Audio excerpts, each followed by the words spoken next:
জাতিসংঘের মহাসচিব Antonio Guterres তিনি 4 দিনের সফর করে গেলেন এবং তার এই সফরকে নিয়ে নানান ধরনের আলোচনা, বিতর্কের সৃষ্টি হয়েছে। কোনো কোনো পক্ষ বলছে যে সরকারের বিশেষ এজেন্ডা থাকতে পারে। আপনি কিভাবে দেখছেন? এখানে বহুমুখী। প্রথমত, মিস্টার গুতেরেসের সঙ্গে ডক্টর মোহাম্মদ ইউনূসের একটা ব্যক্তিগত সম্পর্ক রয়েছে। It's a friendship relationship. এবং উনি আগের যে জো বাইডেন সরকারের অত্যন্ত প্রিয় ভাজন ছিলেন এবং তারও সময় শেষ।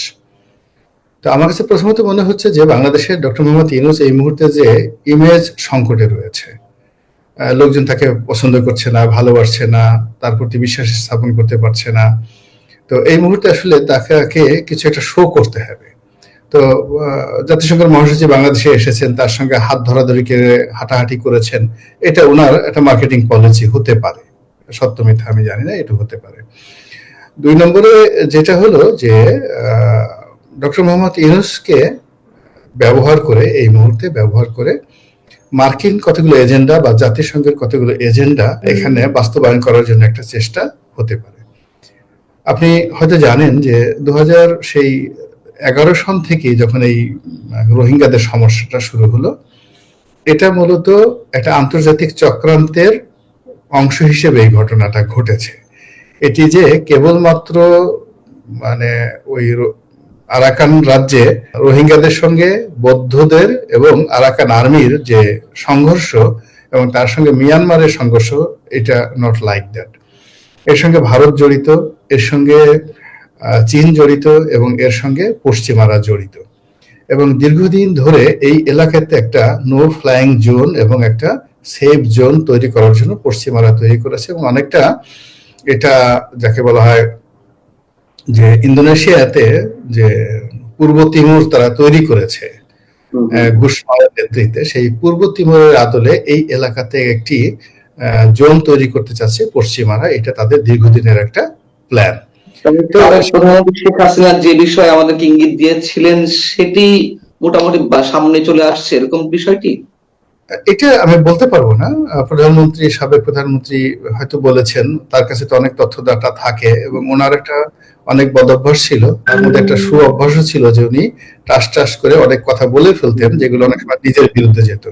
যেমন আমি যদি হতাম, আমি কখনো বলতাম না যে আমার ব্যক্তিগত পিওনেরও 400 কোটি টাকা চুরি করেছে, সেও হেলিকপ্টারে চড়েছে।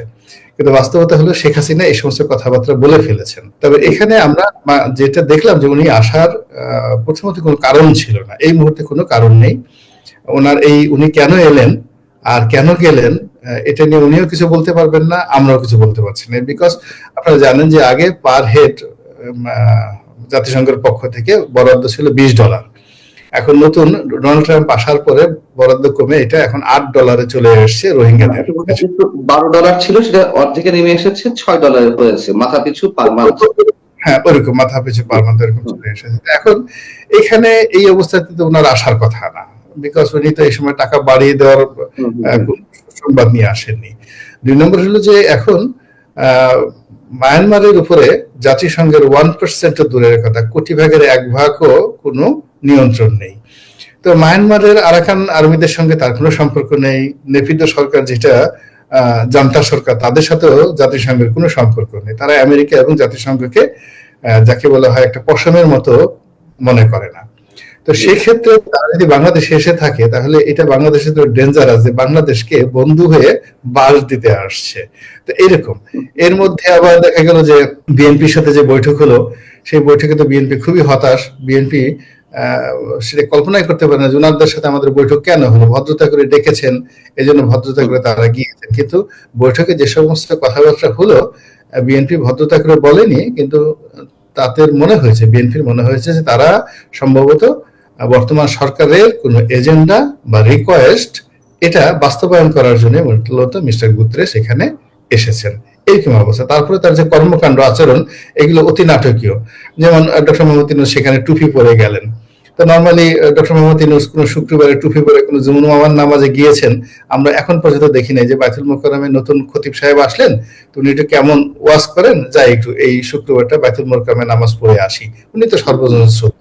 তো এখানে ওনার টুপি দেখলাম না, বা ওখানে নামাজ পড়তে গেলেন সেখানেও দেখলাম না।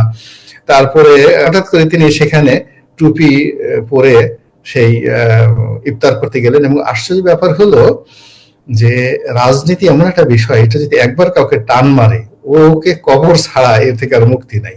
তো উনি এই প্রথম লক্ষ লক্ষ মানুষের সামনে গিয়ে দেখলাম যে তার চেহারার ভিতরে একটা জান্নাতি সুরত চলে এসছে। সে হাত নাড়াচ্ছিল, সে হাত নাড়াচ্ছিল, সালাম দিচ্ছিল। এবং দেখবেন যে যখন মানুষ খুব খুশি হয় তখন সে আঞ্চলিক ভাষায় কথা বলে, এবং সে সেখানে গিয়ে রোহিঙ্গাদের সঙ্গে সে রোহিঙ্গা ভাষায় কথা বলছিলেন।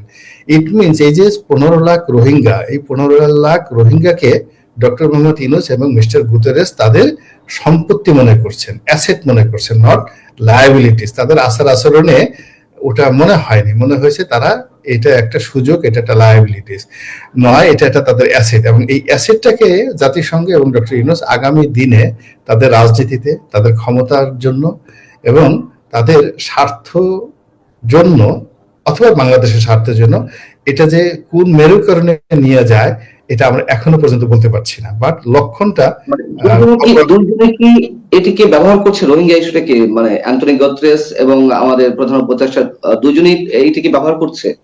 হ্যাঁ, দুজনে এটিকে ব্যবহার করছে, দুজনে এটিকে ব্যবহার করছে। গুতরেস ব্যবহার করছে এই কারণে যে এখন এই পৃথিবীতে সবচেয়ে বড় শরণার্থী শিবির হলো এটা, এর সাথে বড় শরণার্থী শিবির আর কোথাও নেই।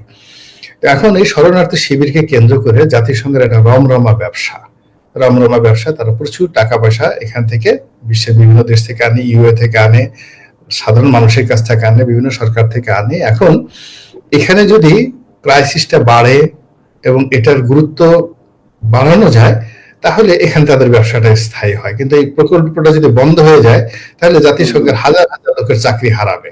তো এটা মিস্টার গুতরেসের প্রাথমিক এজেন্ডা। দ্বিতীয় তার এজেন্ডা হলো যে জাতিসংঘের মাধ্যমে যেমন অনেক জায়গায় শান্তিরক্ষী বাহিনী স্থাপিত, এখন যদি বলা হয় যে না, এখানে যুদ্ধ করার জন্য তারা এই এলাকাতে একটা শান্তিরক্ষী মিশন তারা পাঠাবে। এবং আশ্চর্য ব্যাপার হলো যে এখানে সন্দেহ করার যথেষ্ট কারণ আছে যে এখানে তারা একটা করিডোর চাচ্ছে, একটা করিডোর চাচ্ছে। তো যখনই একটা করিডোর চাচ্ছে ইট মিনস সেখানে যদি তারা একটা শান্তিরক্ষী বাহিনী সেখানে পাঠায় তাহলে এই শান্তিরক্ষী বাহিনীর দাপটে পুরো কক্সবাজার, উখিয়া থেকে শুরু করে পুরো এলাকাটা আমাদের সেনাবাহিনীর নিয়ন্ত্রণ এখানে থাকবে না, এখানে পুরো শান্তি বাহিনীর নিয়ন্ত্রণে, জাতিসংঘের নিয়ন্ত্রণে চলে যাবে। এবং ওখান থেকে এখন যেভাবে রোহিঙ্গারা আছে, কক্সবাজারের যারা লোকজন রয়েছে তাদেরকে রোহিঙ্গা হয়ে আবার বাংলাদেশের অন্য জায়গাতে চলে আসতে পারে। এই গেল ওনার দিক থেকে নেতিবাচক দিক, পজিটিভ দিক আমি একটাও দেখছি না। আর ওই যে আগে ডক্টর মোহাম্মদ ইউনূসের জন্য এটা ব্যাপার হলো যে বাংলাদেশে এখন আইন শৃঙ্খলা থেকে শুরু করে অন্য যে কোনো বিষয়গুলো রয়েছে কোনোটাতেই ইতিবাচক কোনো ধারা তৈরি হচ্ছে না। প্রতিদিনই খুন, ধর্ষণ, রাহাজানি, মব জাস্টিস থেকে শুরু করে বিব্রতকর পরিস্থিতি তৈরি হচ্ছে। তো এরকম নানা রকম যে সমস্যাগুলো আছে সেই সমস্যার ক্ষেত্রে উনি যদি এখন একটু চীন যেতে পারেন, তারপর দুবাইতে গিয়ে কারোর সাথে একটা ছবি তুলতে পারেন, কোথাও ইংরেজিতে একটা সাক্ষাৎকার দিতে পারেন, তারপর শেষে বিদেশিদের সাথে কথা বলতে পারেন, এটাতে উনি আসলে কমফোর্ট ফিল করেন।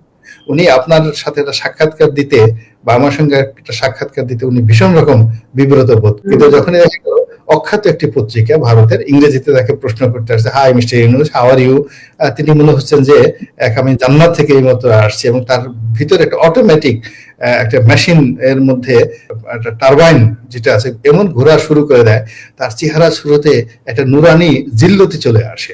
কিন্তু বাংলাদেশের কোনো আপনি ইভেন দেখবেন যে মির্জা ফখরুল সাহেবের সাথে সে যখন বৈঠক করেছে ওনার চেহারা স্রোতের মধ্যে একটা হতাশ, ভীষণ রকম হতাশ যে এদের কোনো কাজ নাই, কেন আমাকে বারবার এখানে আসে আর কি।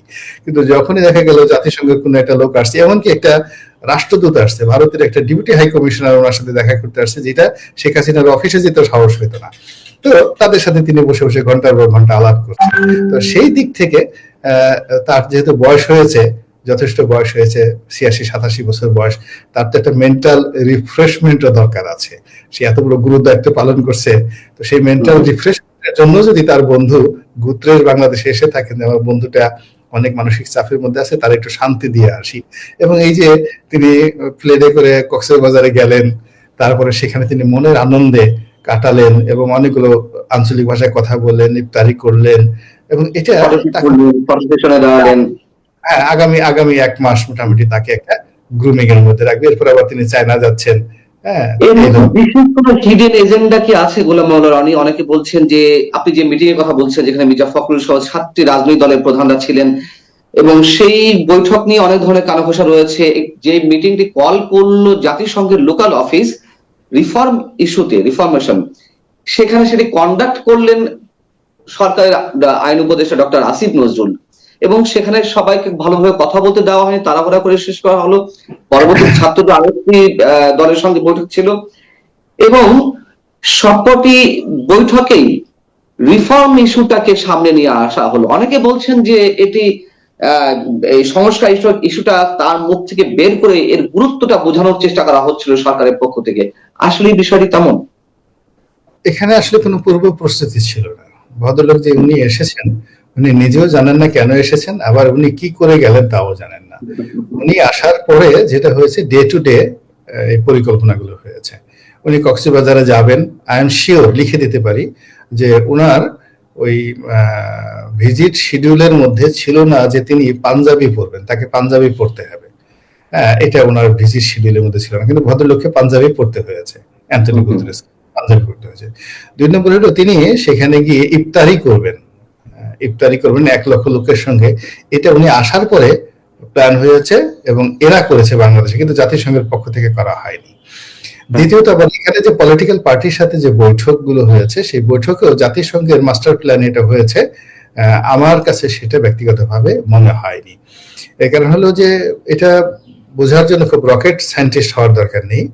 জাতিসংঘের বৈঠকে কেন আসিফ নজরুল বা অন্য লোক সেখানে যাবেন? তো সেখানে দেখলাম যে আমাদের যে চুল পাকা একজন উপদেষ্টা আছেন, সাদা ধবধবে চুল, ওনার ভদ্রলোকের নাম যেন কি, তো তিনি আহ্বান করলেন, আদিলুর রহমান। আদিলুর রহমান, তিনি রিসিভ করলেন, পাঞ্জাবি পরে, সাদা পাঞ্জাবি, সাদা চুল, একেবারে ফেরেশতার মতো দেখতে ভদ্রলোককে। তো উনি ওই রিসিভ করলেন। তো জাতিসংঘের অফিসে বা কোনো একটা অফিসে যেন তিনি তাদের সবাইকে রিসিভ করলেন। মানে কোনো জিনিসই আমার কাছে মনে হয়নি যে এটা পূর্ব পরিকল্পিত, প্রি শিডিউলড, এবং এরকম কাজগুলো করার জন্য বিভিন্ন পক্ষের একটা প্রস্তুতি দরকার। জাতিসংঘের মহাসচিবের সঙ্গে যদি বিএনপির মহাসচিবের একটা বৈঠক থাকে, তিনি তো 1 সপ্তাহ আগে জানবেন, তার জন্য তার এজেন্ডা থাকবে, তিনি জানতে চাইবেন কি আলাপ হবে, কোন বিষয়ে আলাপ আলোচনা হবে। তা আমার কাছে মনে হচ্ছে 4 দিনের জন্য উনি আসছেন, এটা হচ্ছে প্লেজার ট্রিপ। আর প্লেজার ট্রিপের মধ্যে তাকে যতটা ব্যবহার করা যায়, যতটা শো আপ করা যায়, ততটা ভালো, ততটা ভালো। তবে এখানে খুবই সুন্দর একটা জিনিস হয়েছে যে তার সাথে জামাতের আমিরের যে কোনো পাঞ্জাবি পরে কুলাকুলি হয়নি, এটা একটা বিশাল একটা প্রাপ্তি আর কি। যদি এটা একটা কুলাকুলি হতো এবং দুজনে যদি এটি করতেন, দারুণ একটা দৃশ্য তৈরি হতো, দুজনের সাইজ, আকার, আকৃতি, চেহারা সবই সমান আর কি, অনেক ভালো লাগতো আর কি। তাহলে সরকারের অর্জনটা কি? এত টাকা খরচ করে, এত নাটকীয়তা আর মধ্য দিয়ে সরকার তাহলে কি অর্জন করলো? আপনার কাছে কি মনে হয়? এই যে বিশাল অর্জন করলো, মানুষ দেখলো যে ডক্টর মোহাম্মদ ইউনূস বিরাট ব্যক্তিত্ব, হ্যাঁ, বিরাট তার ক্ষমতা। তার কথায় জাতিসংঘের মহাসচিব বাংলাদেশে আসে, তার কথায় জাতিসংঘের মহাসচিব পাঞ্জাবি পরে, তার কথায় জাতিসংঘের মহাসচিব ইফতারি করে। উনি বোধহয় জীবনে প্রথম রোজার মাসে এরকম গরিব মানুষের সাথে ইফতারি করছে, জীবনে কোনোদিন ইফতারি করেনি। এটা কি রোজাও ছিলেন অ্যান্টনি গুতেরেস? হতে পারে, যদি তাও থাকে ভাগ্য ভালো, উনি তো মুসলমান হয়ে যায়নি এখান থেকে। এটাও তো একটা, বাংলাদেশে যেভাবে একটা খিলাফতি রাষ্ট্র চলছে, উনি যদি এখানে এসে বলতেন যে না, আমি লা ইলাহা ইল্লাল্লাহ মুহাম্মাদুর রাসূলুল্লাহ, এবং এটা যদি ডক্টর ইউনূসের ওসিলায় উনি মুসলমান হয়ে যেতেন, বিশ্বাস করেন ডক্টর মোহাম্মদ ইউনূসকে সবাই বলতো খলিফাতুল মুসলিমিন। হাজার হাজার তৌহিদি জনতা রাস্তায় নেমে আসতো, মারহাবা মারহাবা, আহলান ওয়া সাহলান, এইভাবে রাস্তায় সবাই নেমে আসতো।